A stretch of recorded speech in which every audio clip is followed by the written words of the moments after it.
Hey everybody, Jeff May here. So excited to have you. I am so excited about the next couple of episodes because I am doing a very special 100th-ish episode extravaganza of Jeff Has Cool Friends. We have been through roughly 100 guests, give or take. It has been 4 years since the show started, which that doesn't seem correct. But for the next couple of episodes, I'm actually going to do something a little bit unique, a little non-normal to the actual show, but I'm going to be having on some old guests, people that might not have shown up a bunch of times, people that have never met each other, sometimes people who have been friends for a long time but did different episodes. I'm really mixing it up and just trying to, stick guests in a mayonnaise jar, shake it up and see how it goes.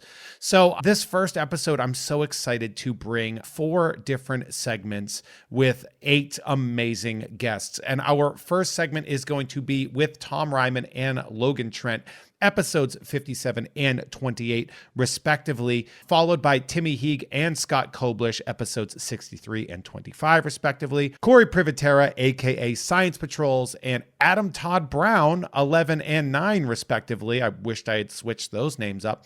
And the amazing TJ Shevlin and Jeff Haidaczuk, that is TJ from Upper Deck and Jeff from Rucking Fountain, episodes 69 and 58, respectively. Now, this is going to be one of those things where my original goal was to do just one episode of a bunch of these, and then that became the dumbest idea I've ever had for 2 reasons. One, it would be a 6-hour podcast. And then number 2, scheduling these is hard. Some people are on other sides of the country. Some people are on other sides of the world. Some people are traveling. Some people have day jobs that they can't. It's been a whole event, but I've been really enjoying this. And before we get this started, I do want to shout out my amazing producers. So we're going to give a huge shout out to Lemming Malloy, David Knifeboot Hinson, Porcelain Jesus. Bobby Opulent would like to offer Jeff a nice brioche bun in this trying time. A big shout out to Norm from Cheers, to Dan Hackroyd, to blacktulipmassage.com. If you're in Central Mass, I very much suggest it. A big shout out to Watch Me Use These Prehensile Nipples to pick up pennies off the floor. The Oatmeal Savage, Call Me Sean or whatever. A huge shout out to the Enchanted Wondering Unpierced Left Nipple that only goes up to 11 cider, served at room temperature with just a pinch of cinnamon. Funky J mostly comes out at night. Mostly. A huge shout out to, I'm going to start calling Yoda Old Grogu just to see what happens, Sweet Keel. That scene in Lost City where Brad Pitt dies. A huge shout out to Aldo Vargas is adding Jeff Has Cool Friends producer to his resume. A shout out to Burrito. A shout out to Mr. Billy Beck. And of course, a big shout out to check out this month's Nerd with Dre and Jeff. Jeff, you could say whatever you want here, including being lazy and just reading this. We just wrapped up Comic Book Origins, so definitely check out those episodes. Now, from here on out, enjoy the rest of the show. I had a lot of fun recording these segments, and we've got at least one more episode of segments like this coming up down the pike. So shout out, love ya, have a wonderful time, enjoy. Let me know in the comments what you thought. Bye. Folks, for this segment, I am very excited to be joined by 2 of my absolute best friends and the only 2 people that I am on a group chat with. How exciting is that? I'm joined by the incredible Logan Trent and Tom Reimann. Gentlemen, hi. Hey. Hey, I'm going to pretend we were talking for 3 to 5 minutes before we started recording. That's true. We were. That is. Gentlemen, thank you so much for coming back. Obviously, I have gone through this show. I've had guests 100 times. Logan and Tom, you've been on there. I actually did recently announce a project that we were tentatively talking about, and I threw us under the bus. Yeah, you've doomed us all to do it now. By announcing it. It is probably the most esoteric of ideas that we've had. But before we get into that, I just want to know what you guys have been up to since the last time we did a show. So, gentlemen, how are you? What's going on? Logan, you first. No, Tom. Took too long. Tom, go. Yeah. I wasn't prepared. Oh, Logan, go. Logan's turn. No, Tom, you lost it. Logan, go. Okay. I've been raising a child and been married and living. Not interested. No, that's Go. Tom's life. No, that's me. Okay. Oh! I've been hosting a show where I bring my cool friends on to talk to me, and we're doing a retrospective on it. No. Oh No, wow, no, no, that's no, no, that's no. what a coincidence, Jeff. No, you can't do this to me. Wait, no. Okay. All right. Oh, You guys. You guys. oh, I went to a town to go see a war buddy, and Brian Dennehy took me beyond city limits No, because he that's thought I Rambo was a First piece of Blood. shit. No, that's First Blood. So that's Okay. the Rambo. You don't want to go. You don't want his arc. If I can be 100% honest, you do not want John It Rambo. doesn't go great places. It goes into a lot of very strange places. It is certainly an arc that captures the zeitgeist of the time, but sometimes not the zeitgeist you want to grab onto. Oh, No, unless- the director of that recently died, and I did not know he also directed Weekend at Bernie's. So I mean, Yeah. honestly, like you could tell me anybody directed Weekend at Bernie's and I would believe you. I do like how every single person, when they heard that he died, was like, that family has the chance to do the funniest thing ever. Do it, you cowards. I think even David Bell did that, right? He just wrote, "Do it, Probably. you cowards." Yeah, that's pretty great. But Logan, what have you been up to for reals though? Because you're great. I adore you. You're lovely.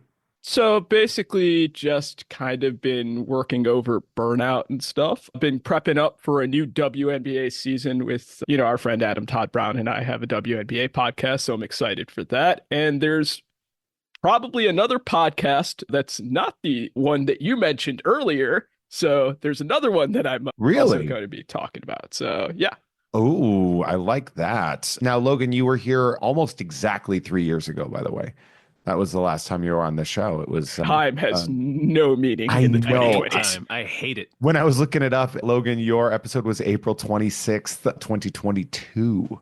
I literally have no idea what I was doing at that time. Nobody knows. No, No, it's a big mystery. And I'm not going back to listen to the episode. no. Are you crazy? Do you think I have this much time? There's never enough time. And perhaps, Tom, you could tell me what you've been up to with your time. My time. Oh, I don't have a lot of it anymore. We have a little person. My daughter was born last summer. She turned 9 months this week. So it's been pretty much all about that. All about this That's like baby, this That's the amount of time rude-ass she was. baby, honestly. She was in. She's been That's out right. of the Yeah, tummy yeah, and yeah. in the tummy in the exact same amount of time. Yeah, I think we get a prize or something if we registered our baby with. Hey, don't register your baby, no matter what the Oh, word is. I it's would way not too do that late. in She this already world. has like Oh, a no. YouTube channel and Oh. an X account. An Oh yeah, she already got X-Bound. canceled on there. I Yeah, saw she's already been canceled. Yeah. some shocking views on not politics but sports is what got her out of there. Yeah, she really went hard into the paint for I Australian did not rules know football. anyone could hate the San Diego Chargers that much. It was very shocking. Well, they're not in San Diego anymore. That's the source of her Yeah. ire. Yeah, the slurs are the thing that really shocked me. You know, you don't expect that. It's nature versus nurture, Tom, and I want to know what's going on over there. I Tom, don't want to call my baby racist. no, it's fine. No, We're having no. fun with the bit though. All right, no parent ever does, Tom. No. It's true. When I've had you on, I think you've been on this show twice. I didn't look because I'm a bad friend. I know I did know. sideshow. You did, and you've done this show. So So you was that what you're thinking of, or have I done you've done this you've show done, twice? You've done, I think, this show twice, maybe even. Maybe. I don't know. I forget. I mix you and It's Adam impossible to Brown. say. Well, yeah, nobody could know. If only I had all that information in front of me. But I want to live in the moment here. But on top of that, Tom, you were going strong with Fox Mulder as a Maniac with co-host, That's right. Oh, right. Yeah. That just Um, ended. and you guys finally wrapped. I know. It was one of the first shows we started. It was that one and our show, Tom and Jeff Watch Batman. Never heard of it. I know, right? It's out there. You can search for it. Just There are some episodes of Tom and Jeff Watch Batman that exist. whistle 3 times into the wind and you'll find them underneath your pillow the next morning. But yeah, 8 years of watching the X-Files, and now we just suddenly don't have to do it anymore. Oh, 7 years. I'm sorry, 7 years. That's 8 years. It's It's also basically 8 years. 7 It's- years is 8 years when you're watching this. You get to give or take a year in the 2020s, I think. Oh yeah. But yeah, it's weird too because that character has been such a part of our channel, Gamefully Unemployed, me and David Bell, since we started it. Like the channel started in January of 2018, and I think the first Mulder episode was March. So yeah, that was it. It just kind of happened. It's like It was sending your weird. kid off to college. I know. It just kind of came and went. Like all of a sudden we were done. And we might go back and do the 2 episodes that you had to fill in for me. Yeah. Just so we Erase can say me. that. Erase me, Tom. Well, no, in addition to, they'd be bonus episodes, just so we can say that Dave and I did every single one. Oh, so that means, Tom, that I'm going to make you watch Suicide Squad Isekai. For Tom and Jeff watch Batman, which might be the worst thing that we ever had to no. Well, you watch. see, you're inflicting it on yourself too, though. I like how you're both I'll just still have my notes. Trotskying each other. You'll just take your notes. You'll have to rewatch it. You know you will. I can't. Yeah, we're both trying to death of Stalin each other. Yeah, just I do. I love Tom and Jeff watch Batman. We've been doing it, but the reason I say you can give or take a year is because we've been doing Tom and Jeff watch Batman for 7 years, right? Because we started right around this time, right? Also about the same time. Yeah. I think it was February or March. Yeah. So we were just, that's just because, you know, I take a while. I don't know where I was going with that, but if you were to tell me we've been doing the show for 2 years, I'd be like, that sounds right. Yeah, it sounds about If you were to right. be like, you've been doing the show for 15 years, I'd be like, yep.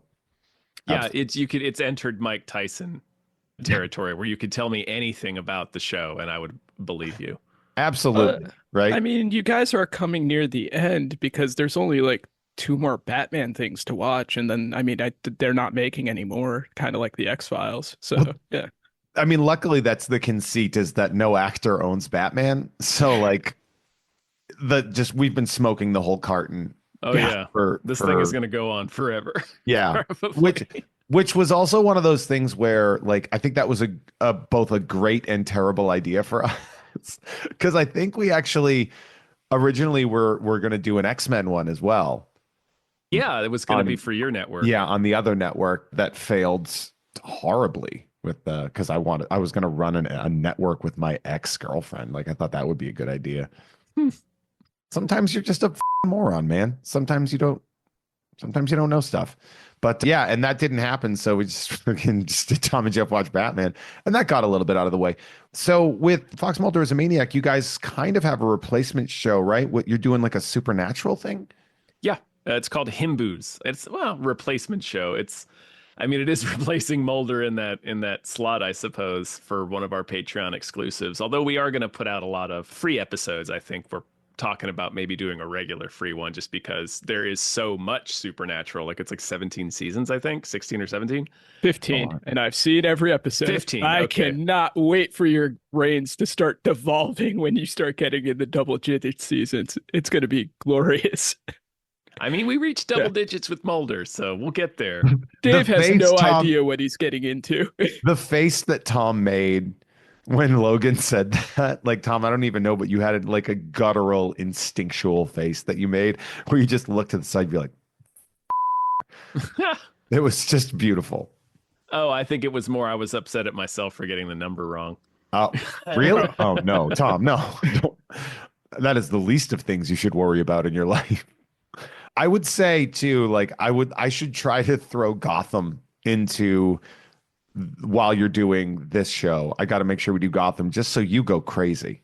Oh yeah, no. People have been demanding that we do Gotham for years now, and it's gonna. I mean, we will eventually do it. It's gonna. As someone who has seen every Gotham episode, I've been bugging you guys for 5 years. I cannot wait for you guys to go into that cesspool of just insanity. Oh, me too, honestly. Yeah. I know that we'll probably never get to it, but Pennyworth is like one of my favorite shows. We'll get to Pennyworth, man. We got Titans. We got a lot of weird ones. That early aughts Birds of Prey that only lasted 1 season. Oh God. Jeff, I believe the show is called Pennyworth: The Origin of Batman's Butler. That's right.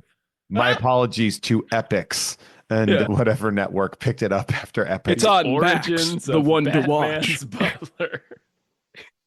But it's so fun, and it has to be in the Gotham universe. Oh, it's the same guy who did Gotham. He finished Gotham, and then he just started writing that. So I don't know if it's supposed to be the origin of Gotham's Alfred, but it's equally as crazy from what I know. It is so insane, and he is doing a perfect Michael Caine impression, and it is art. in the purest sense. And I don't want to give too many spoilers, but if you're wondering if he fucks the Queen of England, the answer is yes. Oh, sweet. I was hoping he did. He fucks the Queen. He looks like a queen. You can tell by the way he carries himself. It's so good. Oh, it's wonderful. That explains even more why he hates the Cobblepot so much. I shan't believe you. Lower trash.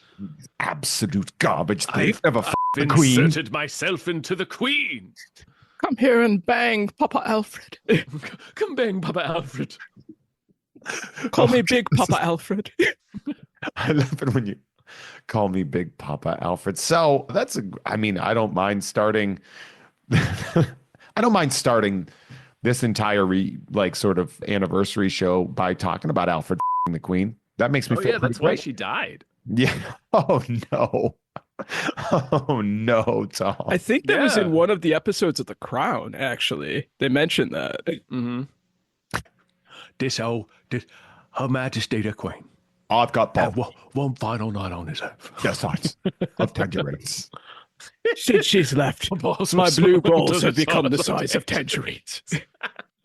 Oh man! So one of the things that you and I, the three of us, we're in a. I was going to say the wrong word. A group on Marvel Snap, not a clan. We're not in a clan. That's not a word we want to use to describe. They've kind of stopped using that word. Yeah. All across MMOs. They call them leagues now. Yeah. We're in alliances. We're in an Leagues alliance. or alliances. Yeah. Clan is. Ooh, yeah. Yeah, we don't want to. I hadn't even noticed that actually until you said it, but Yeah, it just clicked. I was like, oh, that's maybe why we're starting to call them alliances and leagues now. You know what? They can have that word. I don't need that word, you know? I mean, I don't think it's necessarily a loaded term, but. No, it's an American loaded term. Yeah. Because organized robed racism, while it's not exclusive to America, we nailed it. We're good at it, you know? I mean, depending on how you want to define the phrase good. American success. exceptionalism is everywhere. Yeah, it's doing great. Bigotry is doing well in America right now. But we talk a lot about Marvel Snap. That's most of what we talk about. A lot of it, yeah. You know, Logan, you've been enjoying the high voltage season that we've got on. Danger. I vote. Neckties. Concrete shoes. Genuinely haven't heard that song in 20 years, I think. For some reason, because I didn't know what anybody who sings for ACDC looks like, but they always in my head, they looked like Roddy Piper. So, I just know that there's the second lead singer who looks like a taxi driver. That's Brian Johnson. Yeah. I'm not singing an AC/DC song. And then there's the schoolboy who just kicks his leg up all the time. That's Angus. Bethune, I think is his name. Yeah, Angus Bethune. Yeah. Also a cool friend, by the way. Really, the kid? That's right. I forgot about that. Oh, Charlie man, Talbert. I totally Yeah, forgot him about on the that show, before I yeah. dropped that. Yeah. Yeah. Yeah, you are literally referencing another cool friend. Man, you have so many cool friends. Honestly, it makes Shut up up, for Jeff. me being very uninteresting. Although I will say that I have a fight in a month. I am a that's 3-year-old exciting. man and I am fighting in a month. So That is an interesting idea. yeah, I mean, here's the thing. I did some sparring last night and I'm still real good. Like, you know, and I'm also like, it's not a fight where I'm trying to kill somebody either. It's more like a exhibition spar. I'm going to flash forward to a month later. You've flown out both quads. I wear a knee brace now. I look like Stone Cold without the jean shorts. Oh, hell yeah. If a 4 to 3-year-old podcasting comedian can't get his ass kicked in a gym full of other people, give me a hell yeah. And then I died. Dude, the dude I'm fighting, I you not, he's my friend, right? So we work together. I help him learn stuff. His shoulders are like the size of pumpkins. This dude's so powerful. Like an action figure. I swear to God, Zangief's shoulder. I'll send you guys a photo. He looks like shaved Zangief. Yeah. Is it like Fist of the North Star? He's so massive. Are you fighting the mountain? Yeah, I'm fighting. She chopped the head off his horse Are you earlier. a viper? It's kind of how this will set itself up. Yeah. This man is going to crush my head. It's so funny. I'm like, what am I doing? But I'm just sitting here and I'm like, I'm not going to be able to do this one day. Like, I'll Yeah, never be honestly, able- yeah, like I get one it. day, I get it. I will When you never. come out, you should come out to James Brown's Living in America while Definitely wearing with a top American hat and a flag. cape on. Definitely dance and talk all kinds of Yeah. Yeah.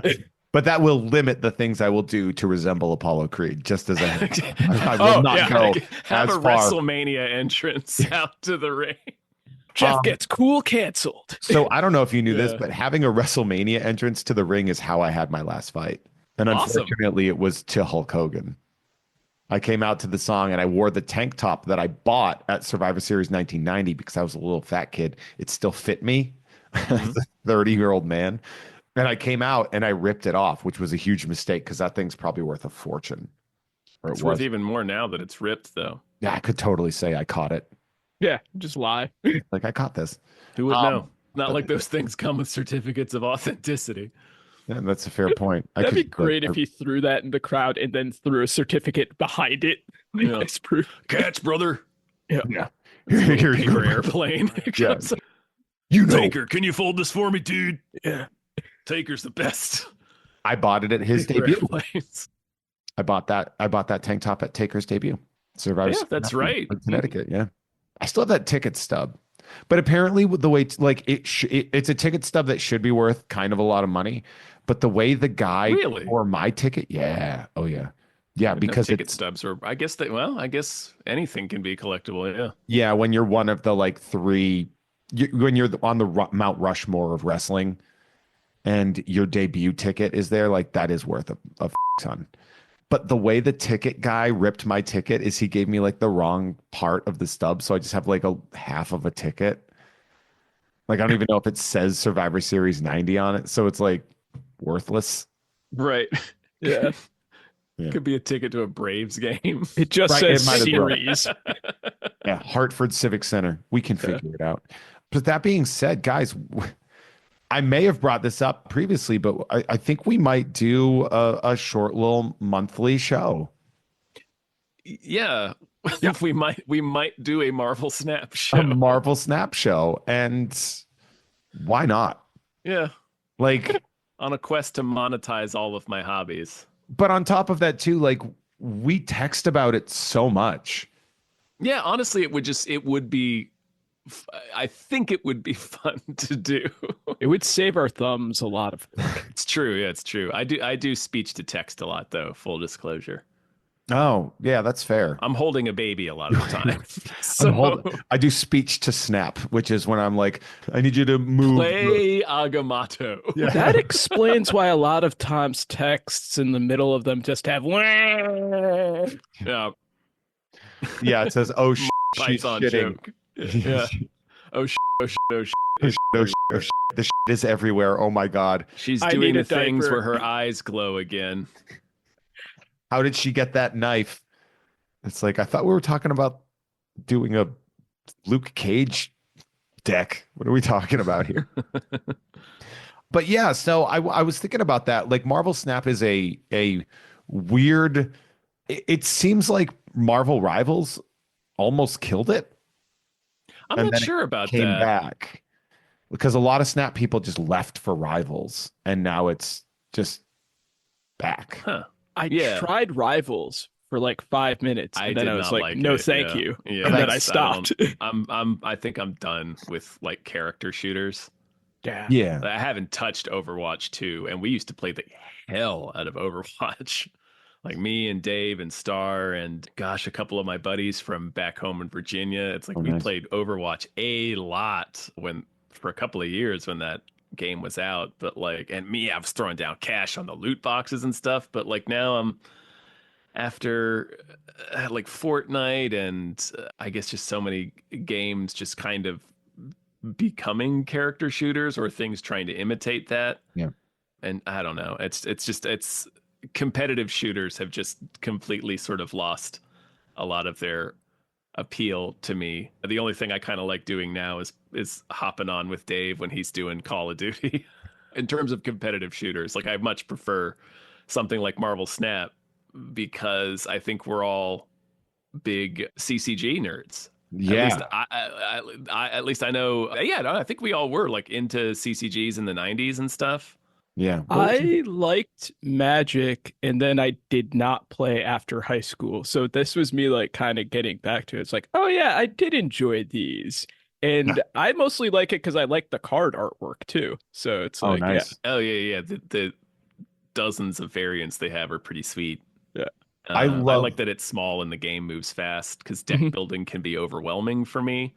That's my favorite part, by the way. Mine too. It just I usually take so long. Like, I'm one of those dudes that will tinker forever in like an RPG. I'll sit there and be like, no, I want to do this, and like, I'll sit there trying to min max.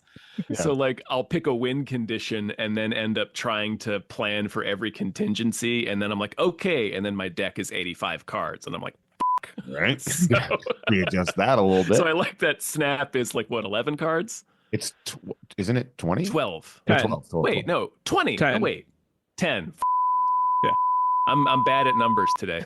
I like But how yeah, I like that it's the synergies are really quick, but there's still lots of room for like experimenting and really creative deck building ideas, which is the stuff that I really like. Okay, I talked a lot. No, you did right. Whenever I played card games, my goal was almost always, how can I make a deck with characters you have no idea, you would never consider using? And that's my favorite thing. So like, when I was playing the Star Wars game, and I actually talked about this on the episode of Nerd I did with Dre about Star Wars cards, is like, I would make a deck of Jawas just to see if I could you over with What kind of pictures? it's so Jawas. crazy because mine's the opposite of both of you guys. Because when I was like, if I was doing like Magic when I was in high school, I was poor, so I didn't have cards. I would just use whatever cards my friends had, and they would just like, oh, here's a deck. I'd be like, okay, I have to figure out how to play this in 10 minutes, and then we'll just do this. So like with Snap, like now I'm learning how to build like decks the first time. I'm like, oh, if you do this and that makes this go, and it's kind of fun because I think I play like unpredictably, which is how I win for a lot of times, because like a lot of people will have like I'm trying to do this plan. I'm like, no, that's not going to happen. So if you guys don't know Marvel Snap, and I guess I should have established this for the fact that most people listening might not even know what this is. Marvel Snap is an online collectible card game app, right? Where you're playing with different characters in the Marvel universe. They all have different skills and abilities, and you can build them up to do that. Each deck has 12 cards in it, and you get to pick that, and you have 6 turns to win. And there are various different ways to do it. It is beautifully addictive. It is the only video game that I play. But that's just mainly because if I had a video game system plugged in, I would lose my career. I would not be able to do that. Yeah, because Tom, you and I actually played video games together not too long ago, but at your house. That's right. Yeah. We got to play Mortal Kombat 1 for a bit. We played, and we were laughing our asses off and having just the best time. And I love every ounce of that. But if I had internet access to do that, I could understand how I would never want to stop doing that. Yeah. I remember you like years ago we played Star Wars Battlefront together for like a couple of hours. But it was like, I remember you saying it back then too. It's like, I can't have a console in my house or else I won't do anything but play it. So. Yeah. I mean, and that's 100% honest. Like, even with Marvel Snap, like, I will lay down. You put in some hours on Marvel Snap. You do some dirty work, man. You know what's funny is like my Marvel Snap hours, it's just if I have downtime. And when I say downtime, I mean like I'm waiting for something. Like after this, this is going to render because I'm recording it on Zoom. I'm going to play Marvel Snap after that. Got high voltage going this weekend. I've got high voltage. Bang out a bunch of games. Yeah, you can bang out a bunch of games, and I'm really big on like finding like goals to like hook up because we have like alliance rewards and stuff. Yeah. Now I'm wondering too, and here was something that I was thinking, Tom, and this is I'm spitballing, and Logan, I don't know where you would stand on this, but like we have an alliance of a couple people, right? Mm-hmm. Yeah. But what if we opened our alliance up to people that were on both of our Patreons? So if you're a member of Gamefully and of That could be something we could do, because this podcast is going to be like a co-exclusive, right?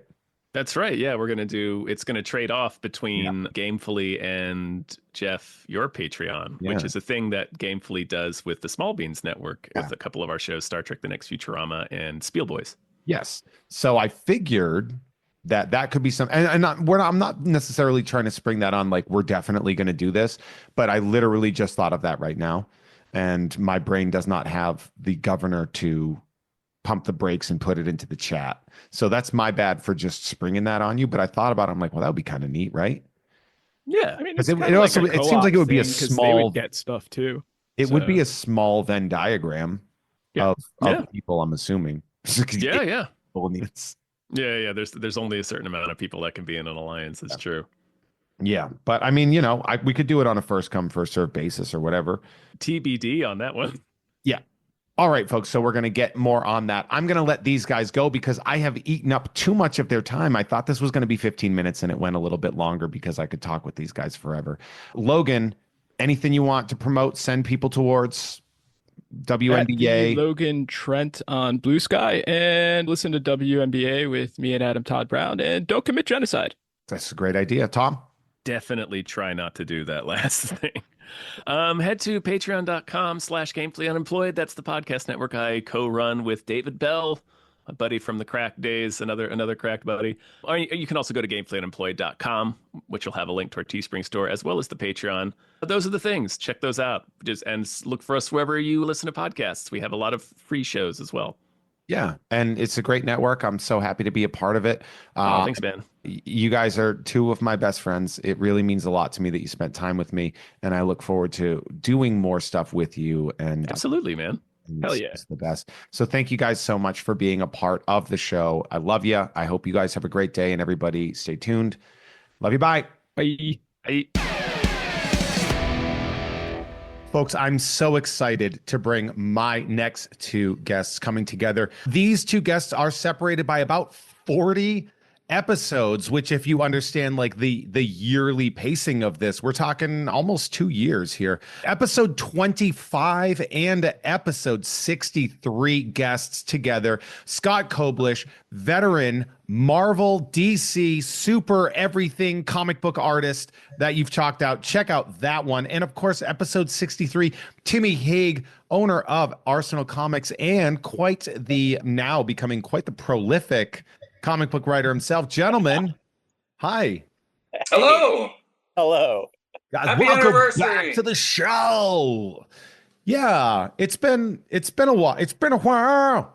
Nice. I mean, not a while. I've seen you both relatively recently, but it's been a while since I've had you on the show. And I mean, I could talk individually, but like, this is so cool.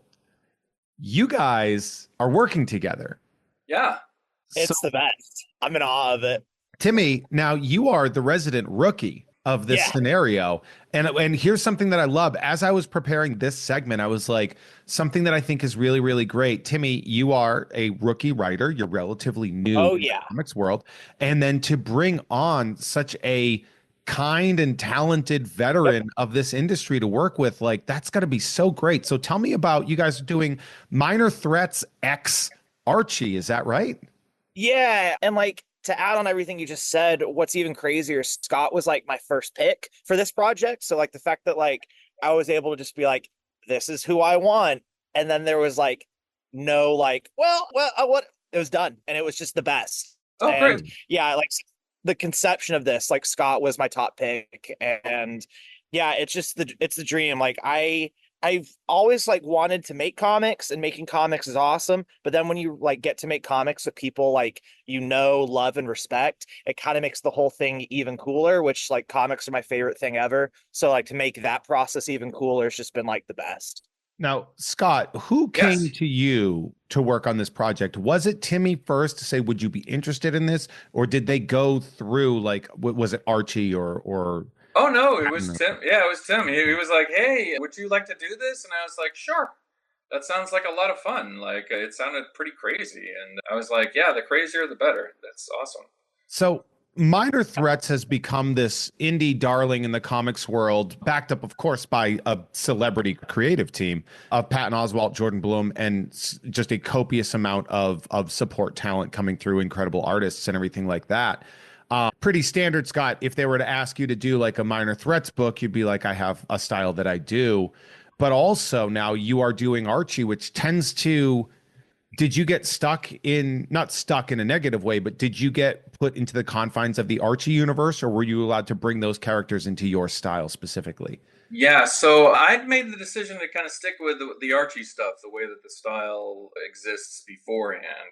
Which maybe I should have, maybe I shouldn't have, but it's been a blast to try and figure out like what everybody looks like, and then there's some stuff in the third issue that'll pay that kind of decision off.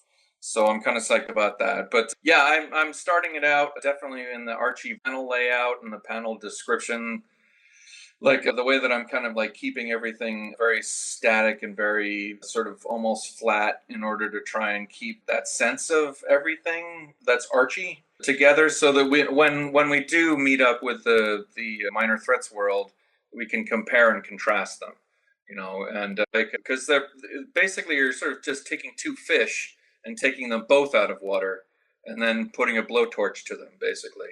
So that's the way I would describe this like particular. One of the things I love is that you guys have been getting insane buzz about this book. Yeah. Like, because it's cool and I like that, but I was not expecting to see every single comics media group being like, we got another crossover event coming. It's Archie and Minor Threats. Here's some Mike Allred cover art. Yeah, it's been cool. Yeah. That's gonna like, how are you handling that sort of attention for something like, I mean, Scott, because you've gotten attention for like the world record holding art that you've done and everything like that. But like, I mean, this is definitely like an upcoming project that they seem to be like losing their minds over. Yeah, yeah. Well, I show it to my mom. No, I don't. I don't notice any of it really. I've got so much to do. I don't really have. Oh, so Scott's too cool. Timmy, my head out. Yeah. Timmy, you should be. Timmy, you're young. Your knees still work comfortably. What's it like? It's pretty weird. Not a lot of people realize that like I went from just being a short story comic book writer guy to now doing a full 4-issue miniseries. Like I skipped a one shot that's 22 pages. I just went right from 5 to 8 page stories now to 22 times 4, and so like that for me is like a whole thing. So that on top of like all this like media buzz, and then like the fact that Dark Horse is like, hey, so this is the cover we want for the backdrop of our booth. What do you think? And I'm just like, cool. Like it's all pretty like wild, but my whole thing is just, on the story first, just making it the best comic possible. And if there's people already chomping at the bit for it to like read it on release day, that's just like the best feeling ever. It just even helps motivate me to like get this thing going, because as of this afternoon, I am just about like halfway through the 4th issue. Okay. So, it's like, okay, good. Yeah. If you could get the rest of that half done and to me, that would be nice. Yeah. And that's what's been really interesting too, is for my first 4-issue miniseries, it's a company crossover. So like I'm not really getting the most traditional like way to go about doing your first miniseries, because I got like 2 sets of editors, one for each company. There's the whole licensing thing. So like, if we have Archie in a panel, there can be revisions on it, because the company Archie, who's licensing these characters to Dark Horse, will be like, well, maybe we can do this with this scene, and and then you got to go accordingly. And so it's kind of my whole philosophy is I want to finish this thing as soon as possible, because there's so many layers of just the editorial that it goes through. But at the same time, like I can't rush it, because I want this to be it's my first comic book 4-issue child, so I just want it to be the best possible. And thankfully, my co-parent is a great parent to share it with. I genuinely think this is such a great. I mean, when you think of like teams working together, right? And there are some teams that there are guys who have been doing this for such a long time that work together. Like I think about guys like a Ron Mars and a Ron Lim, right? These are guys who have been doing this forever. They're very, very kind, they're very Yep. friendly, they're very supportive, they're very good, they're good, great workers. And so like they're on a pace with each other and they know what they're Yeah. doing. You guys have a drastically different experience level in this world. So like Scott, has there been any sort of information that you've been able to sort of like help Timmy with in this? Or do you think like are his scripts coming in from somebody who's still so new at comics? And obviously I know you're going to be supportive of your writer, you guys working in there, but like has there been any advice that's been gone through, or Timmy, has Scott given you advice that you've been enjoying? Really, it's co-writers Patton Oswalt and Jordan Bloom. I mean, when it comes to the writing, I definitely gotta like thank them for their mentorship. And then I also got to thank Scott for like any page that we submit just comes back looking 10 times better than what it was in my head or our heads. So it's a really fortunate position to be in for me, having the guys as my co-writers helping me tell the story and then Scott bringing the stuff to life. It's a terrific script. So I have had no Thanks. problems with it. I've never had no questions. Usually when I'm silent, that's a good sign, because it just means I'm tackling the actual thing, like, because it all makes sense to me. Like, it looks great. It's about as, there's a little pushback to make sure that it's not like horribly subversive. You know what I mean? Yes. But like, there's a lot of really cool things in this that everyone's going to be kind of shocked by. And what's really great is I get to do pretty much everybody in the Archie. Yeah. Which is super fun, and everybody in the Minor Threats verse too, because I'm kind of a complete at this point. So I like to do everybody. Like, so if I can put Moose in the background, or if I can put Mr. Weatherby, like that kind of stuff, like that tickles my fancy. So like, I think I was drawing Ms. Grundy this week, so I love it. I think it's great. It's terrific. It scratches off another one of those things that I'm like, oh, it'd be really fun to do an Archie thing, but with a sense of humor about it, So Yeah. Well, Like Archie's been pretty. They've become like I view Archie like the Cranberry of Yeah. comics, where they're like, you can pretty much add us with anything and you'll get something interesting. Sure. Because of, Yeah. and it's like it's very meta in that regards too, right? Like Archie knows they're Archie, that they've been at the grocery store in digest versions for 60 years or something like that, right? Like, yeah. First off, Cranberry, because you're from Massachusetts, Cranberry seems like it should be in everything, but it isn't in the rest of the world. well, Ocean Spray would beg to differ. They put Cranberry Ocean with Spray would literally beg- everything. Absolutely, yeah. It's a good thing that they never settled on like waxberries or something like that. It's their major crop. Yeah. But anyway, yeah, you can mix it with anything, and you get With Punisher, right? Yeah, Punisher and Archie. I remember, and even Predator. a little behind the scenes thing on the Punisher and Archie. The guy who was the assistant editor on the Punisher and the daughter of the publisher, I think, at Archie, wound up like getting together and being married for a little time too. So that's a real crossover right there. Yeah, there you go. I love one of the things I really love is like, and one of the things of like, this isn't a thing where like I like having the world that I have, the web that I have in here, and I love seeing people make connections that I know from totally different scenarios, right? Like I know you both in vastly different origins, right? But here we are, and here you guys are knowing each other in a different origin. And that to me is one of the things that I truly love. And like one of the things that I'm enjoying about doing this kind of retrospectives is like coming in and bringing two people separated by a couple of years. I don't think two people that I've ever even been in the same room with at the same time. Huh.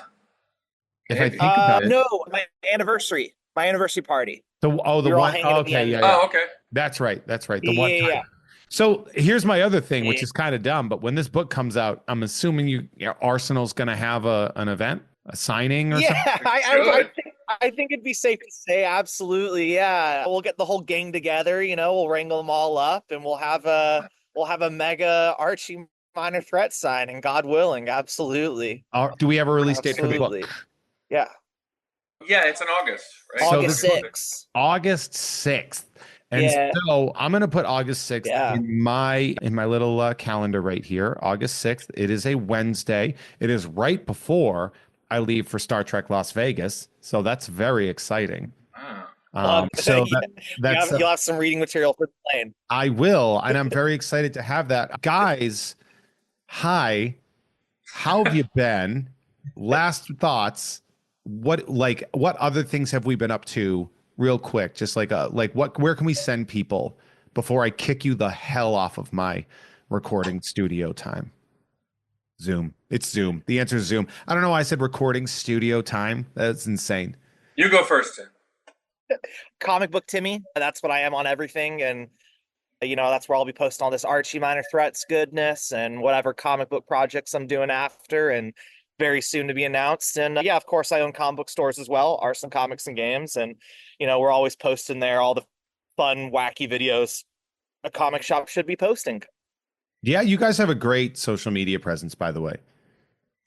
Thanks, man. Yeah, Tim's Arsenal empire is continually growing, which is awesome. I'd say he's getting a much bigger arsenal. Oh, nice. Well played. Well done. I don't feel good about that. I do not feel good about that. As far as me, I don't know that you'll see very much of me around because I've got a baby coming at least for a couple months. And then you can find me on Scott Koblish on Instagram. And I think I have a fan site thing on Facebook. Nice. As well. Scott Koblish.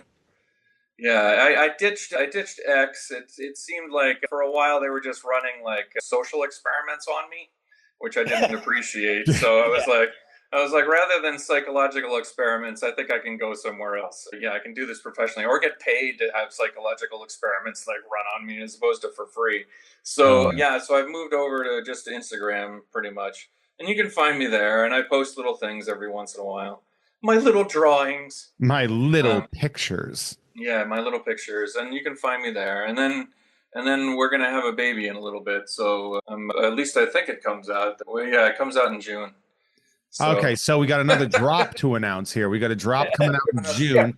And so for the Koblish baby signing, is that going to be at Arsenal or are we going to do that? We'll do it at the comic shop. Yeah, we'll do a little signing for the baby. And we'll have a CGC witness there.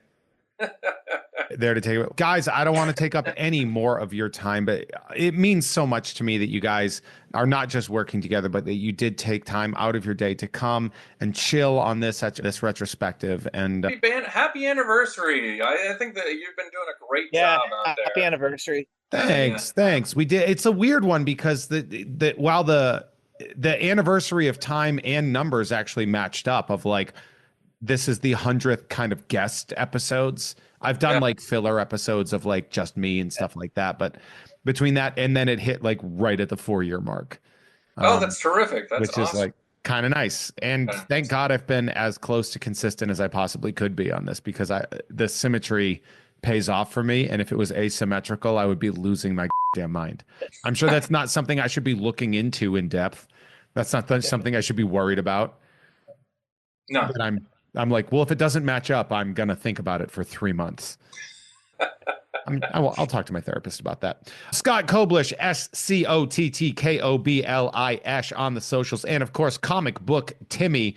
You can figure that one out, folks. Guys, love you. Thank you so much. Love. I will see you soon. At the very least, I'll see you in August at the signing. Yeah. Perfect. But I'll see you before that, obviously, because Comic-Con's between then. So yes. Right. Love you. Bye. Bye. Ladies and gentlemen, I've got a great segment coming your way, and I'm very half excited to bring these two people on. First, for the excitement, I'm very, very happy to have my man, Cory Privitera, a.k.a. Science Patrols here. Cory, you were episode 11 of this show. It was that early? Yeah. Oh, wow. Yeah. And then the part that sucks is I also have Adam Todd Brown. Just kidding. He's my best friend. Adam. Hey. I believe I was episode 18. You were 2 episodes, actually. Yeah. And I don't remember. I think 18 and another one. So here's something that was really interesting. We were actually originally going to do this episode with Rocom and Adam. I kind of called you into pinch hit here because when I first met Cory in Anaheim at DesignerCon, he was talking about how he's been listening to your show since day one. Oh, wow. Yeah. Since I think when I moved to Japan, the person that I was studying prototyping under was consistently listening to Unpopular Opinion back in the day. And then I knew like the voices because I lived in Boston. It's like, oh, there's a Boston guy on here. And then I'm at decon and it's the first time we ever had like alcoholic seltzer. And I'm just kind of buzzed out of my mind. This guy comes over to starts talking to me because I'm over at the Super 7 toy table. And then he brings up this comedy show he does at a comic book store. And I remembered the outro of him talking about it from the podcast. I'm like, are you Jeff May? Yeah. And yeah, it was a very small world. I then started freaking out because of a mixture of alcohol and absolute shock of meeting someone who I had only heard the voice of for years. That's awesome. Thank you for listening. I appreciate it. Oh no, it's been consistently great, and I love the evolution of everything now. That it's the thing I look forward to the most is like when I get the little pings about updates. It's like, oh, there's stuff for me to listen to because I work fully alone. Like I work in a factory by myself. Serial killer. Yeah, essentially. You can't be in a group when you're one of those guys, you know? Yeah. You can't well, be just the guy that runs the factory is old. He's in his 80s, and I don't think he wants to hang out with me all the time. He's the Unpops fan. Does he listen to the podcast? He better. I don't think he knows what a podcast is. God, I just had to explain to him Wi-Fi. Like, I know that pays my bills, but what a freeing sentence to hear. Oh, sure. Yeah. Oh my God. Like there's part of me that's just like, man, the grid. Yeah. Oh, the idea of being off that thing. It is a pleasant idea. Where someone's like, give it time. You might shift. You might start doing private radio stuff. I mean, the like grid just might, the grid might disappear. Mm-hmm. To be 100, the grid might turn into the list. And then that's a whole different thing. This might be a fanzine soon. Just an we're going back. We're gonna have to spray paint our episodes on like a government building at night. Yeah. So Adam, you just recently announced that you're sort of revamping the network a little bit, and we are putting an end to You Don't Even Like This show, right? We are, because here's the thing: that show has kind of started living up to its name for me, in that I don't like it that much, and just because I feel like there's not really any direction or cohesiveness to it anymore. So we're actually going back in time a little bit and bringing back the Monday show. It's going to be a little different in that same hosts though. All three same hosts. No, it'll just be me and Jeff as your main hosts, and then I'm going to do little segments with different guests and co-hosts and things that I think it'll be a lot of fun and a little more focused than what we're doing right now. But all the other pods are staying the same, and we're adding new stuff. Ooh, what are you adding? Well, we added a WNBA podcast last year that is back for season 2. Tiff Myers has a comic book podcast called Sus Stories, where he reviews insane comic book storylines from over the years. And I think I'm going to make the documentary podcast public. Oh, nice. I saw a Tiff and he was telling me about the show coming out, and I was like, if you ever need a guest, let me know. And then I listened to his first episode. He's like, I'm probably not having guests because I'm recording this in my wife's closet and it's a little tight in here. So, and I thought that was. I'm hoping he gets to. Jeff, are you familiar with Marvel? The Marvel comic series by Bill Jemas, I believe.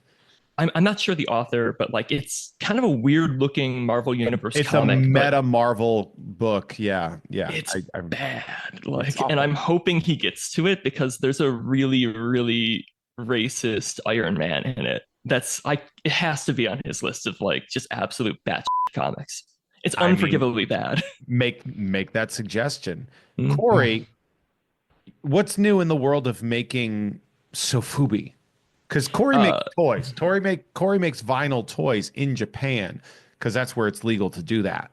Right. So funny story about that. There are actually production facilities in America. There are 2 of them. There's one in California, which is started by this kid that he was like a like a laborer, like he was doing manufacturing stuff for like machines and not machines, like welding. And he decided to get into collecting toys and then making them by actually making his own like equipment, and runs a facility. It's somewhere in California. He And then there's fabricated his own fabrication stuff. That's yes. wow. Yeah, That's like insane. creating a universe. He used to be a dog walker. Like it was laborer, dog walker, and then he's like, this. I'm just gonna start making my own toys. He's great. Like he Rules, man. Yeah. he's insane. He Why had isn't one of his he on things the show? explode. Yeah. Why didn't you call him instead of me? Yeah, Jesus Christ. You don't know him, Jeff. I'm sure Yeah. you'll see him if you go to DCon though. He's always at DCon. They moved DesignerCon to Vegas, man. I'm not going to that. I don't want to go. Like we had a bunch of the Japanese clients went, and like the Japanese artists, and it was chaos. Yeah. Because a lot of them, they never got to interact with marijuana their entire lives. Mm. Well, Yeah. yeah. to a California very- and Vegas. I actually don't think Vegas is holding much of a candle to California in the weed game, but I understand that the party vibe is pretty intense. I mean, But it sucks. Vegas does all right with weed now. too. They're good, yeah. Yeah. Pricey. Pricey. Also, just a hot tip if you're ever in Vegas looking for weed, there's only one weed store on the strip, I believe, and it's Really? always absolutely packed. But there's one right behind it that, because they can't advertise as being on the strip, people assume it's in like Reno or something. But no, it's like literally behind the one on the strip, and there's no one there. It's Yeah. great. There's one next to the Rio, which is where the Star Trek convention is. And I walked to it at one point in time, but the problem is the Star Trek convention's in August. Oh, So I was like, geez. I'll just walk to it. And it was like half a mile away, and I almost blacked out. Died, yeah. Just getting through there. So I love this idea of like the mixing of people from previous episodes, people that maybe don't necessarily know each other but might know of each other, etc. And yeah, Cory, I met you at DesignerCon because a dude was geeking out about your blog. No, And you walked past me, and I just needed to know what your deal was. I was like, why did this guy lose his damn mind? And then you explained it, and then you were like, what do you do? And so you were telling the story earlier, but I'll because I remember it very vividly. You asked what I did, and I said, man, I just talk about Batman into a microphone, and I do a comedy show in a toy store. And then Cory then sort of like gave me our history, Adam, which was really great. He said he was bummed we got back together. Yeah, I still am a little butthurt over it too. That's not how I saw things going. I thought we had made a clean break, but ugh. You know, at this point in time, we are stuck with what we are stuck with. So, Cory, this is actually sort of a side thing too.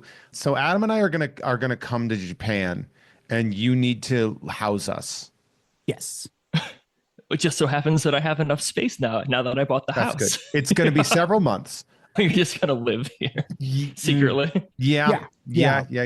We're self-deporting to Japan. Yeah, we got a letter from Homeland Security saying If only they were sending people here. Like Japan has a weird relationship with the U.S. Like right now we have. Oh no, like, I have a history degree. I've heard.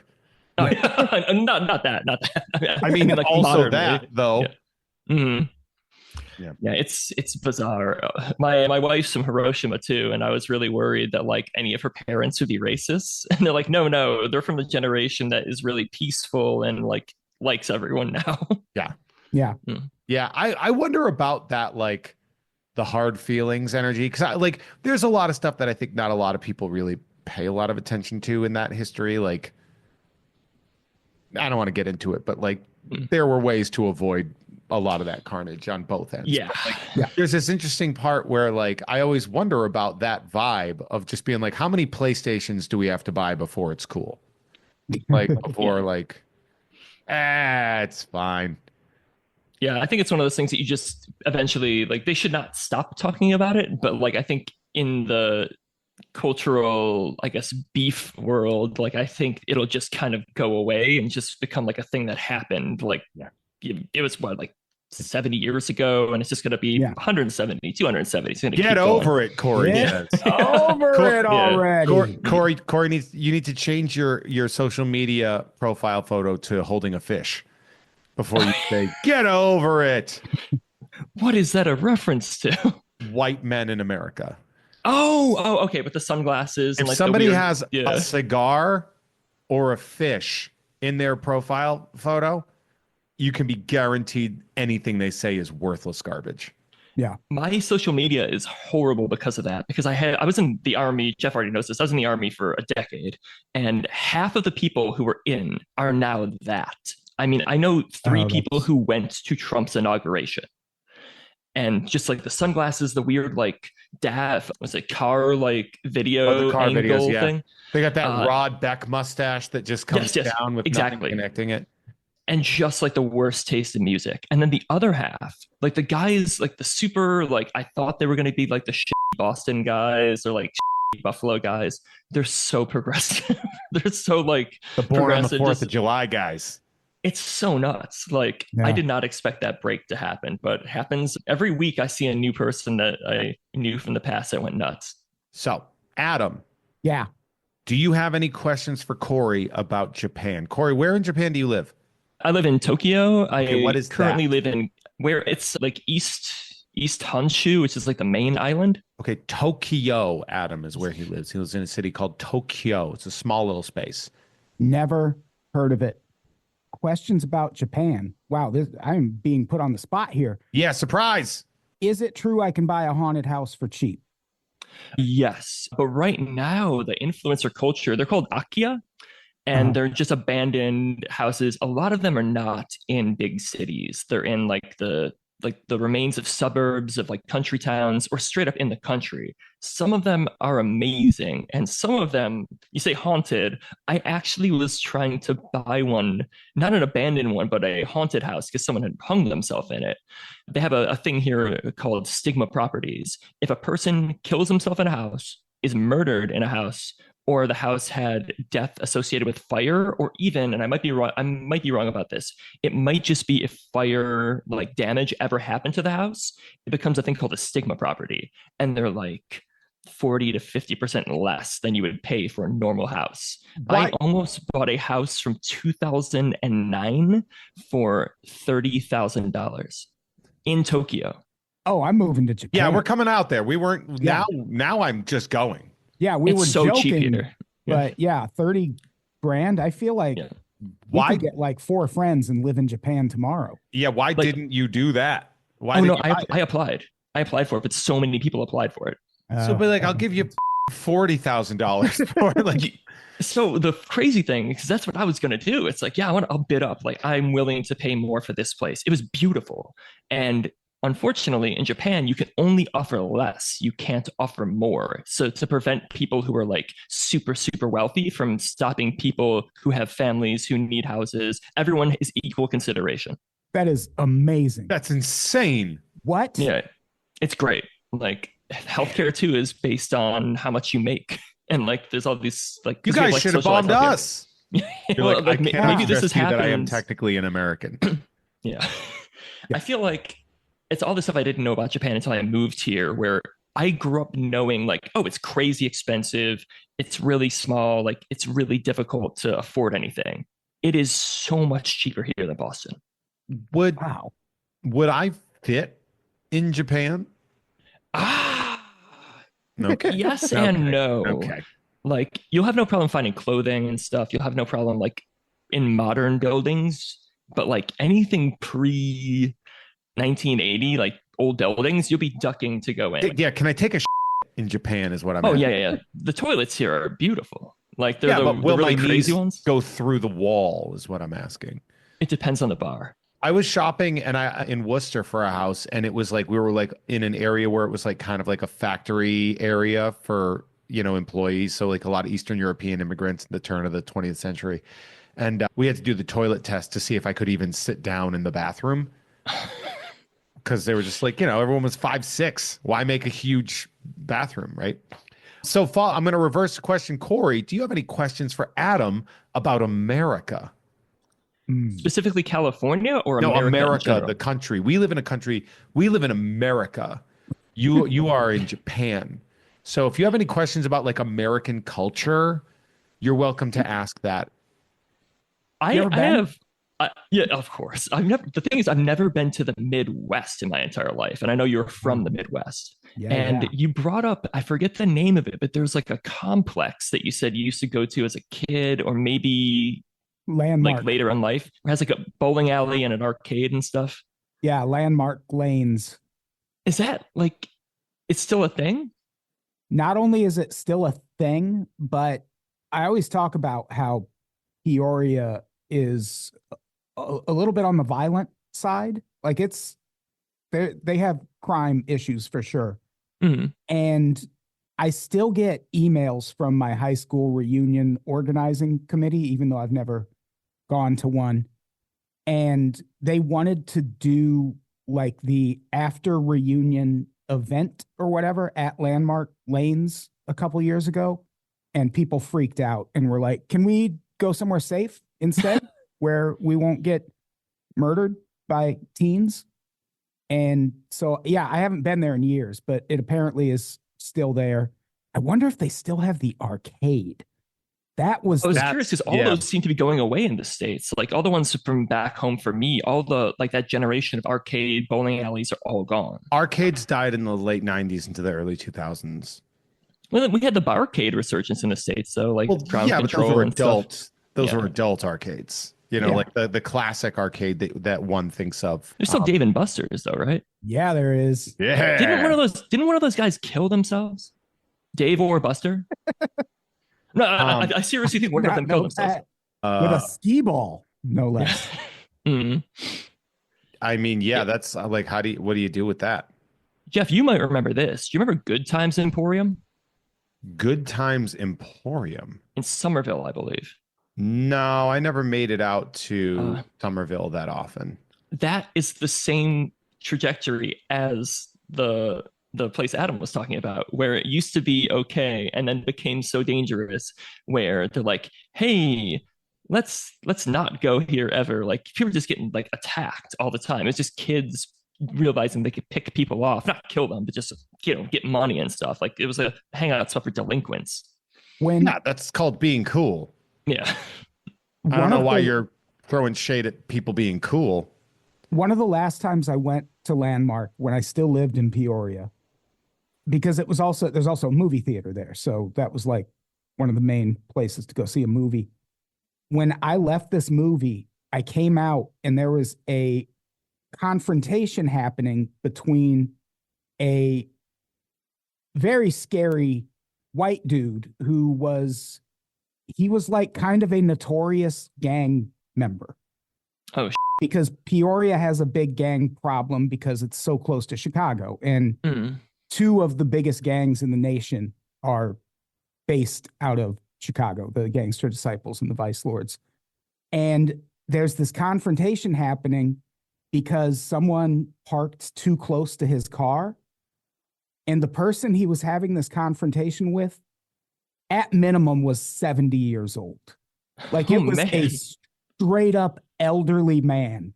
And he was in his face, like, do not park this close. And the old guy was like, well, you parked so close to I don't know what's going on. It was crazy. And I wonder who beat the shit out of that guy to make him have to go after geriatrics. Yeah. Rolls downhill, you know what I'm saying? Mm-hmm. Yeah. Well, I mean, I'm so glad I got to have you guys on here. I know, Cory, that this was a great moment and, you know, to be able to connect you two as well. It means a lot to have you both on here. Thank you for doing the show before, and thank you for coming on and doing this show as well. Oh, yeah, of course. Thanks for having me, man. No, I mean, it's so great. Guys, if you want more from Cory, follow at science_patrols. That's PATROLS. Oh, can I make a little update? We have a store opening. No, you. Yeah, of course. The house I bought has the whole first floor is all cement and like it's a storefront. And I believe 2026, we're going to be having an actual store in the bottom part of the house, as well as a factory, like a production facility. A little slower on the production facility, but yeah, we're going to be having a storefront in 2026. So I have an idea for you, just spitballing, because you make these things, right? Yes. What if you made me an Adam and sold them in Japan? what you should consider is like if you want to design, like I have friends that are designers here and we can handle production. Like there's a whole like they do it for a lot of comedians here. Like actual it's stand up, but it's different. It's a thing called like It's Japanese stand up, yeah. Yeah, but it's so different because it's always duos for the most part. You have the straight guy and you have like the It's the Smothers Brothers. Yeah. Were they wrestlers? No, they were like old vaudevillian style television comedy hosts called the Smothers Brothers. Yeah. They were just like a very famous like comedy duo. Oh man, I had no idea. I'm thinking of the Bash Brothers right now, by the way. That's Jose Canseco, Mark McGuire, also hilarious, but for way different reasons. Yeah. If I'm not mistaken, the Smothers Brothers were really political sometimes too. It might have been. Yeah. But yeah, design like little finger puppet guys. You can have as like little like merch. You should absolutely do that, but we don't want to pay. So you should make those for us. No overhead, baby. There it is. Yeah. There it is. Yeah, that'd be awesome. Yeah, but definitely. So Cory, you're going to have a shop and you do have a store as well online, right? Which is scipatrol.thebase.I. Haven't updated it in a while because of the move, but I promise we will. You just moved to a non-haunted house. Adam, tell people where to get more information from you. Oh, patreon.com/unpops if you want to subscribe to bonus episodes. But my podcasts are everywhere podcasts are at. You don't even like this show. Soon transitioning to the Monday show. I host that with, I don't remember the somebody name very sexy. Someone that doesn't. A very sound handsome gentleman, no doubt. No. A charmer that you can go see Sinners with again. Yeah, I'm gonna have to just listen to an episode and try and figure out the name. Cory, if we get a box at an Anaheim Angels Boston Red Sox game, would you fly out to LA to come with us? I'd have to check on my wife. She's adamant about not going to the States until Trump's out. You didn't invite her. That's very fair. That's very fair. Yeah. Guys, thank you so much. I appreciate you both, not just for doing the show, but for being my incredible, cool friends. I love you both. Thank you so much. Have a good day. Thank you for having me. Thanks. Love you. Bye. Okay. Thank bye. You. Bye. Hey, everybody. On this segment, I'm very, very excited to introduce two friends who I do not believe have ever met, but I wanted to make sure that when I was putting these two together, I was like, these guys need to know each other. I'm very, very excited. The first half of this guest, episode 58's Jeff Haidaczuk, and I really that up, didn't I? Really bad. Really it's bad. Haidaczuk. Haidaczuk. That's what happens when I don't talk to you for a little while. And I thought we were friends. I know. I feel so bad. Your name is a pain in the ass. I'm sorry. My last name is Jeff May. Do you have any idea how much easier that is? Yeah. Honestly, it's your fault. That's true. It's like, and of course, episode 69. Nice. TJ Shevlin. How we doing, gentlemen? Great, man. How are you? It'd be so funny if you were like, it's actually Shevlin. And I'm just like, actually, the segment's over. I'm going to go. It's funny. I have the easiest last name to pronounce, but nobody to this day can ever spell it right, to the point where my wife was afraid of taking my last name because of how often it would be misspelled. So it's never about the pronunciation. It's always about print. Really? Oh, because people think there's like a C in between the S and the No, I mostly get Shevlin, but then I get Sherlin. I've gotten Shalvin. The Eisners, when I got announced as a judge, Comics Beat got my last name wrong in the headline, but correct in the article. So the only place that anybody actually looks is wrong. So TJ Shaolin of the no, this one was Shelfin or Shevlin. It was something new. It was one I know I hadn't seen yet. There's something to be said about you two, in that I am pretty sure that you guys have admired each other's work without knowing who you guys are. Of course, TJ working at Upper Deck, and Jeff, obviously, with Rucking Fountain. And I know TJ, absolutely, you follow Rucking Fountain on Instagram. I do. Mm-hmm. Do you own any Rucking Fountain merch? Oh, yeah, absolutely. Here's the problem, though. I've gotten, in the last, 4 years, I got married. And with that came, I'm now fat and happy. So there is a lot of having to replenish the wardrobe. But I'm always a huge fan of people who take what they love and do it the way they want to do it. I'm a firm believer in whatever's not out there, you create a space for. And that to me is what's so rad about Wrecking Cotton. So I'm a huge fan. No, thank you so much. That's super kind of you. Yeah. And you know, I kind of stick with that ethos as well. And in both Wrecking Cotton and I started a small convention in Boston called Mass MiniCon, going into the third year now, and it's going to be the biggest year. This year we're going to have somewhere around 28 artists. Ooh, that means you can just call it Mass Con. No, I'm just gonna. If I could get into the, like, you know, a hotel ballroom or even like a big convention center, I'm still gonna just call it MiniCon, just because it's funny at this point. But yeah, 2 days, panels, 4 screenings, I think. So awesome. You know, again, just trying to fill the void that isn't there for stuff that I love. I love that. I love that. And that's so Mass MiniCon. When we last spoke, I think you had your first one coming. Yeah, I think so. Yeah, it started in the basement of a Masonic temple with Jesus Christ. 12, yeah, with 12 artists. I didn't charge the artists. I just kind of needed a proof of concept. I had 100 people show up, and I was like, all right, like I can do this. And then last year we moved to another venue. I had 20 artists book, 18 of them showed up, and we had people fly in to attend from Tokyo, France, Canada, LA, Chicago. So again, it was just one of those things where it's I'm stupid enough to keep doing it, I guess. Well, here's hoping Tokyo and France are still willing to come to America right now. Yeah, do that. Well. Yeah. I gotta tell you though, I love basement shows like that, and I grew up going to Big Apple Comic Con when it was in the St. John the Baptist Church. So, which was awesome because, like, you know, you're a kid in the 90s in the basement of a church, and there's Chaos Comics and all these guys with their booths in there. And I was a little Catholic school reject. So, of course, there was a part of that was like, this is awesome. Let's go. So just the idea of conventions being so big now that it's not even that this is that you're forced to that, but this is an option that you prefer. In a basement like that of a Masonic temple, starting that way. And even the ballrooms are great where you can just do the whole thing there. There's something that's still like kind of tangibly grassroots about that, and I'm a huge fan. Yeah, that's really what I've been trying to do. Yeah, even when I'm talking to new people, I'm stressing it's tables, not booths. Like, I don't want people coming in to try to build out a 10 by 10. It's like, you've got a 2 foot by 8 foot table and some wall behind you. Like, make the best of it. We're here to have fun and hang out. Yeah. I love a basement con. Like I love a con that's at like the Boxborough Holiday Inn.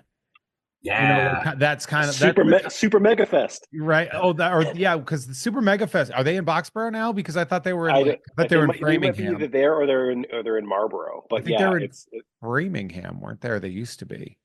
That convention is in a different location every year. I think that dude runs like 6 shows. Yeah, there's a lot of, like, I love a basement con. I genuinely, like, it's my favorite. I just recently sold some comics I bought in a 50-cent bin. And being in Massachusetts, I think I sold like a Turtles Volume 1, number 5, first printing that I got for 50 cents in like 2010. And I think I just sold it for like $100. Like, that's a nice turnaround. I love that. I love a basement con. I love a buyer's con. I love going there to get to, you know, it's not always about like, oh, did you know that the cast of Saved by the Bell is going to be here? And be like, that has nothing to do with comics. I mean, I guess Now Comics published a Saved by the Bell series for a few issues back in the early 90s. That's right.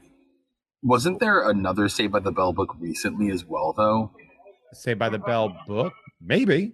There was another comic recently, if I'm not mistaken. I could be wrong. I will say that the Saved by the Bell reboot was fantastic. It was some of the best comedy writing I've ever seen, and it failed. I'd only seen a couple episodes of it. I fell off, but from what I remember, it was actually a lot of fun. The self-awareness is always good. No, it was brilliantly written. I think the guy that wrote that, the creator of Zach Morris's Trash, was one of the writers.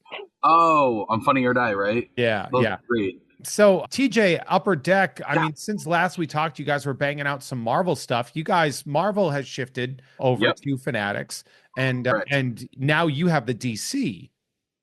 run. Yes, And you which guys I- have some new cards coming out, like some new sets, one of which I'm losing my damn mind over.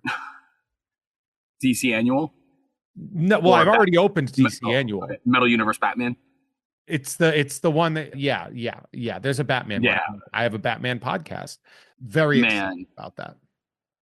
thank you. No, it's so exciting doing what we're doing with it right now. And I mean, I loved working on the Marvel to the point where, look, I'm New York City kid, born and raised. Spider-Man's my guy. Like, by law, we have to. But like, the Beast is my all-time favorite mutant character. So I found a way to fit him into every set that we worked on. Like, even down to, like, we did a Women of Marvel set. Beast still made it in there. So, like, that was always a goal of mine. Like when Santino won the Women's Royal Rumble. That's basic. Yeah. No, we had him in there. There was an insert where it was like great romances, and it was him and Dazzler. Not that that was a great romance, but it got a mini series out of that. So that was enough for me to get him in the there. Beauty and the Beast miniseries. Beauty and the Beast, yeah. And Nesenti, right? I believe so. Yeah, it was like 86. Okay, so, but now that we're on the DC, Jeff, we've talked about it before. He's like, you know how hard it is to get Beast in those cards? Working on the DC stuff, I mean, and I love Marvel, but I was always a bigger DC kid than a Marvel kid, and I loved both growing up, and I still do. But, we talked about this. It was the early 90s, and I was obsessed with all things Tim Drake. So, being able to now be at a place where I've gotten to, make my first Tim Drake card. I got to make my first Nightwing card. I've gotten Kyle Rayner, Wonder Woman, all these things. Impulse. You put Impulse in there. Impulse is in there, as is Max Mercury. It's kind of that culmination of all the things that you loved when you were 9, 10 years old, and you don't think you can actually do anything with it. But the amazing part of getting to do something with it is, in my mind, especially like 16, 17, 18, working in comics and collectibles in general, but comics in particular meant, well, you're writing and drawing comics and that's it. Not realizing how fulfilling being on the product development side of things are, because you get to take the things that you're passionate about and translate it into something so that it feels authentically like the comic book. What a unique connection between my two guests. what a strange and unique thing to say. It's almost like this was like a perfect pairing. Jeff, who'd have thunk it? Building off of that, are there projects that are just things where you're like, I was never going to see merch for this movie, and that is why we're doing this? Like, yeah, there is. But then, the fun bit is the crazy opportunities that we've been given that we never thought we'd get a chance to play. Sandboxes that we never thought we'd get a chance to play in. Like, we're talking to Metallica right now about selling them some shirts. Yeah. They're interested in buying. Actually, the funny thing is Kirk has worn our stuff on stage, which is super wild. But we were approached by a person that has access to the license, and they were like, I can do. They were like, we can do whatever band you want to do, whatever, blah blah blah blah. So I hit Sean, who's the designer, and I was like, what would you want to do? He's like, I want to do like 88, 89 Metallica. And I was like, okay. So I Googled it, and on the Damaged Justice tour, they went over to Tokyo. So I was like, all right, cool. Let's do a whole new merch collection based around that tour. And I pitched it, and they loved it. So we're dialing in the details right now, but it's pretty wild that, when Sean started, he was doing bullshit like, sleepaway camp and stuff like that. But we're now working with, like, we just did stuff for Sony for Hard Eyes. We're going to be doing stuff for the new I Know What You Did Last Summer. How about Sinners? Movie. Getting in on Sinners? Oh, dude, I wish. Warner Brothers. Did you guys see Sinners yet? Difficult. Yeah. No, I'm going to see it this weekend though. I can't wait. Oh, it's so good. It looks amazing. Like stupid good. It's like, it has no business being that good. It's also, incredible. Side note, not scary as far as like a horror movie goes. Okay. Yeah, like, because I know some people are like, I don't like horror, and even if people don't like horror, I'd be like, you're fine, actually. Yeah, you're good. It would be like not wanting to see like From Dusk Till Dawn because you don't like horror, and it's like, I don't really. It's barely a horror movie, yeah. Like, but it's still a horror movie. Yeah, it's a story. So that's really cool. Is there a reason you didn't want to do Metallica and Guns N' Roses Montreal 1989? Well, here's a funny story. We got hit up by, I think it was in 20 or 21. Green Day, Fall Out Boy, Weezer did a tour, and they hit us up they wanted parking lot bootlegs. And the actual Metallica, Guns N' Roses, Faith No More bootleg parking lot shirts are some of the most famous bootleg parking lot shirts out there. So we did, we were like, yeah, we got this. So we did an entire run based off of that, and we handed it in, and they were like, oh, this is incredible, but we need all the images to be the same size. We need all the logos to be the same size. So it was like, oh, so you want a bootleg, but you don't want it to have everything that people love about the bootlegs. Yeah, you guys are missing the point here. So I have a question now about the two projects that you guys are each working on. I'm gonna spring another question, which is, and I'll let you guys think on it for a second. Like, what would you want from the other person's job?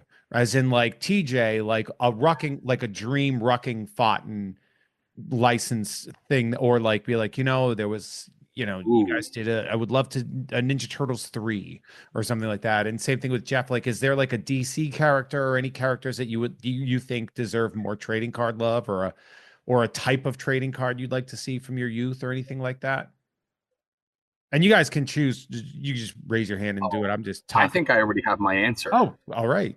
I think I already have mine. And I love that you brought up that you guys are doing Metallica, or starting to work on that now, out of everything, because it just mixes all the things I love. It mixes horror, it mixes comic books, it mixes metal. Anthrax. Yeah, that would be good. Anthrax. That's what I would want. That'd be a lot of fun. Like right from like spreading the disease to about like State of Euphoria. Mm-hmm. Like just that perfect Joey Belladonna era right there. That's what I would love to see. Yeah, and you could definitely put an image of them on the Married with Children couch. I would totally. When I met Scott the Ian, mystery pack. When I met Scott Ian, I asked him two things. One, how was it to be on Rock and Roll Jeopardy, and how much fun was it to film Married with Children? Oh, that's awesome. Right, like they eat the mystery meat in the freezer. The mystery pack. Start hallucinating or something. How was it hot, but it was in the fridge? I could taste colors. Jeff, were you a trading guy? Were you a trading card guy as a kid? Or I was, but again, I lean more towards Marvel stuff. But I do, and I started was lacking in the 80s and 90s. Like Marvel had a lot more output at that time. Yeah, exactly. Because I went to, I don't know if you remember Chris's Comics in like Seabrook, New Hampshire. That was my local spot. So I was always up there getting the Marvel Universe cards.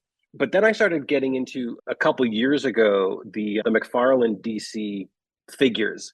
But my thing is I was pretty ignorant to a lot of the storylines, so I was buying based off of like character design. So I have all these figures. Yeah, I have all these figures. And TJ's showing behind him. He has like the entire DC universe on his deck. Yeah, it's ridiculous. My wife is happy there. I always lean towards like the bigger, like hulkier dudes, like the Swamp Thing, stuff like that is really right up my alley. They always seem to have the more tragic backstory that I don't know, for some reason kind of hits with me. I don't really know why, but I just think they always tell better stories in my opinion. Oh yeah. Did y'all I know Upper Deck and Tops have been around for years and years and years, but in the past 5 years it seems like there's been a tangible trading card boom. Yeah. And is it always been there, or was that boom massive? There was a lull for quite some time, but then the boom really hit. I hate to say this, thanks to the pandemic. Oh yeah. It's a sentence nobody wants to say, obviously, but collectibles in general, comic books, trading cards, the gaming industry, video games, all of it really benefited because everybody was stuck indoors and they all needed something to do. And they had little bonus monies too. Yeah, honestly, that was a big one. And we've really benefited from that in a way where we still continue to benefit from it. People who got into it to kind of fill the time ended up falling in love with it. There's, the excitement of whatever the character, the subject matter is, but then there's the excitement of what am I going to pull? What ratioed card? Is there an autograph? It's that rush that you get from, pulling a slot machine or something. And but along with it, now you're getting something tangible, because even when you lose, you still win. You still have all these really cool cards that you're getting out of it. You're getting to build this library of characters or, events, athletes, all of it, no matter what. And we're in a really fortunate spot right now, especially at Upper Deck, because obviously, we're the premier sponsor for the NHL as far as trading cards go, but we're also doing all this great stuff with AEW. We're doing all this great stuff with DC Comics. We're doing all this great stuff with various video game companies. There's all, you have these... like the Blizzard, is it? Yep. Mm-hmm. And there's just kind of something for everybody right now. And I think it's easier, and comic books will always be my first love. Like I tell everybody all the time, when I build a checklist, I'm always thinking about, what am I reading? What do I love? What does someone else love that's not necessarily just me? Because I don't make a checklist for myself. I make it for our customers. I want to make sure that they get what they love. So like, Jeff, you mentioning Swamp Thing. Swamp Thing is another character who was in my DC annual set. He's going to show up in Batman in some way, shape, or form. I don't want to say what yet, but it's another character that has a connection to Batman. So we are in, like I said, a really fortunate place that there is an easy jumping on point for trading cards that there isn't with comic books necessarily. Mm-hmm.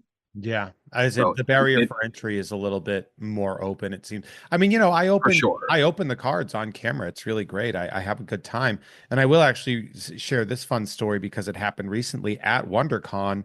I was sitting with my buddy Ron Lim, who I believe I introduced you to at Comic-Con. You sure did. Terribly long ago. And I was hanging out, and of course, Ron is about 80 to 90% of the Infinity Saga set, right? He did so much of that. Yep, there you go. The Infinity Trilogy, right? I was there with his... That was coincidence, I swear. That's his son, Brandon, right there. And you guys gave us some packs of cards to open. Mm-hmm. We opened some Spider-Verse cards. And Brandon's just the best kid, and he got so excited. Every card, he'd yell out the name of the character, and I got Tombstone, I got this, I got that. And then I opened it and pulled an autograph out of the pack. Oh, that's great. I realized that Brandon and I had accidentally gotten each other's packs. So I was opening Brandon's autograph. So I had to give that back. I had to give that back to him. But it was pretty exciting at first for me to see that opportunity to pull that out of one pack of cards. I pulled out the Tombstone guy autograph, which I thought was it's really so exciting though. Yeah. We were yelling. Rush. The Upper Deck people came running back because we had just opened them, and I yelled out, and they were like, "What?" And I was like, "We accidentally got this." We look internally in the office. All of us get excited when we open stuff too, because you have to understand, we don't get free product. It's from an optics standpoint, it looks bad if we get free product, considering what the ratios are to get autos or sketch cards or whatever. So we play as fair a level with the rest of our customer base. So when we've got different members of the team here and we're buying boxes and we're running through it, the excitement that we feel over a parallel, over an auto card, over a sketch card, it's just the same as our customer base. That's so cool. That's so cool. Jeff, if you could do the Rucking Foughton version of a DC character, like what if you guys were like, we're going to get into the comics space, but we're going to our style. That would be a lot of fun. I would love to do some of the Batman the animated series stuff, because that character design, again, it all goes back to that. I love that animation style. So I think we could have a lot of fun with that. My favorite storyline was the Mr. Freeze one. I collect Mr. Freeze Emmy-winning action figures. Heart of Ice. I collect Mr. Freeze action figures, and I keep them in my freezer. That's awesome. I think it would be really cool. I wish that I liked the animation style that DC has kind of transitioned to now. It looks too cartoony for me. It looks a little too janky, and I can't really get into it. I know it has a huge fan base, but unfortunately, it just doesn't hit with me. The other one, I guess, which would be a layup, is the new Japanese Batman stuff that's been coming out. They just have the Batman versus the Yakuza one that just dropped a couple weeks ago, and then there was the Batman Ninja one a couple years ago that I really, really enjoyed. Batman Ninja is an insane movie. Yeah, there's a mech made out of capuchin monkeys that burns in flames. Mm-hmm. Well, honestly, it was better than I expected that to be. Yeah, it's wild. It's like on paper, you kind of wonder like, how do you make this work? And they stuck the landing on that. When we covered that for Tom and Jeff Watch Batman, we were just like, this might be the most insane thing we've ever covered. Just a bunch of flaming monkeys falling off a mech that they had made out of. Really, really fun. I absolutely love that. So I do love that. And then I guess when we think of the oeuvre of independent and horror films, if there was a card set that you could make based off of that sort of the styling that Rucking Fountain really does sort of tend to lean to, which is that independent and sort of horror cinema kind of vibe, what would you like to make? What would be your dream set? Man, okay, so the easy answer, just because I still I worship at the altar of John Carpenter, so the easy answer is either Prince of Darkness or The Thing. Those are the two most wildly different John Carpenter movie. I mean, I love them both. I was expecting The Thing, but Prince of Darkness I very much was not expecting, and you have to understand, like, my wife and I went to LA one time last year, and I specifically made a point of getting a photo in front of the church from that movie. That's how much I love that movie. But beyond John Carpenter, Jeff, you had mentioned Sleepaway Camp. That is a movie where, like, the first time I saw it is still burnt into my brain. Oh, totally. As it should be. Mm-hmm. But if it's not going to be that, Chopping Mall. Oh yeah, a Chopping Mall card set would be wild. I think that would be so much fun. I think a B movie horror set would be really fun. Mm-hmm. And I wonder how hard the licensing would be for something like that. You obviously, you guys would know better than me, but like, I imagine it would be actually kind of a nightmare, because you've got you in that weird space, you've got these studios that like claim to own rights to things, but then you've got these random dudes that like were in the right place at the right time and scooped up the rights to things, and they hold on to them and reign with an iron fist. Yeah. Like anything Canon Films somehow. I was literally going to say, like, what Canon move could you make, like a Canon filmography? Because that would be weird, because then you're mixing stuff. You're like, so here's a Death Wish sequel, and then here's some Superman movies, and then here's Masters of the Universe. Like, with Canon though, you could also do the movies that never got made, like the ones that they would advertise at Cannes and sell. Spider-Man. Yeah. Mm-hmm. Yep. And then that would be a lot of fun. That'd be so fun. Oh, that would be way cool. You're thinking about it, doing like a Chopping Mall / or even a John Carpenter set, like, or something like that. Like, I wonder, because one thing John Carpenter likes is residuals. Oh yeah, he loves a check. He famously, when people ask him his opinion on the reboots, and he's like, "Man, I don't know, man. Sometimes I just put my hands out. They put a check in my hand, and then I get to go back to smoking weed and playing video games. And that's like, what a dream." Good. John Carpenter is living his best life. He really is. This is the life he gets to live after having to work with Chevy Chase. All I'm going to say is, if you have to put up with that, look at the cast of Community. It took years, but they're finally getting their movie. So there you go. You just got to put up with years of Chevy Chase, and then you're okay. God, that doesn't seem worth it. Folks, TJ Shevlin and Jeff, and let me see if I can remember this, Haidaczuk. Yep, they nailed it. Okay, perfect. X Viva Hate X is Jeff. That's X VIVAHATEX. And of course, TJ, you guys both made it so easy for me to deliver your social media, because your Stars My Destination, TJ, but it's STRS. And yes, then MY. Someone took the A from me. I was never an A student. And then destination. So you're an A- or a -A, as the case may be. Definitely check them out, as well as Rucking Fountain and Upper Deck. Gentlemen, be friends. I'm so grateful to have you guys on the show. It means a lot to me. You're two of my favorite people. And every time I bump into you at a convention, my day gets so much better. My eyes get wider. My life gets better. I love it. Just by being near you. Guys, thank you so much, everybody. Thank you. And follow these two gentlemen and their endeavors as well. Say goodbye to everybody. Goodbye to everybody. There we go. Later. You know, Jeff's throwing up the peace sign. It's like, it's not video. Also, Jeff was covering up his cat's ass as it was walking across the camera all the time. I forgot to tell him that it's not going to be a video podcast. Hey, I'm just being courteous. Being courteous. All right, everyone. We'll see you later. Bye.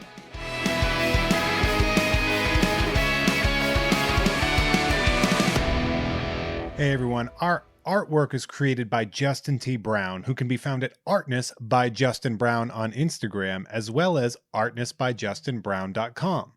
That dope music you heard is by Troy Nababon, available at Troy Nababon on Instagram, as well as at troynababon.com. Nababon is